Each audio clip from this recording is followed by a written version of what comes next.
It's been a few hours. Of course, we got some leaf action going on,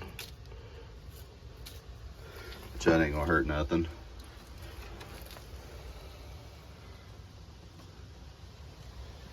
I don't think it looks too bad. Now we're going to screw some trim boards up through here to kind of help block some of that, and we're going to put some spray foam or spray insulation or whatever.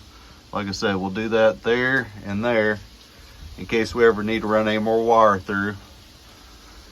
And then we'll probably put some on the back side of this. Of course, we'll have to cut it with a knife. Oh.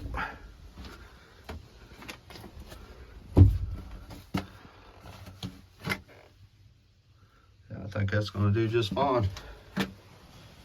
We'll just let that set in hard good. You can kind of see where we're going to have to do it, but that's definitely going to help big time there. That was the biggest gap down there on the bottom part.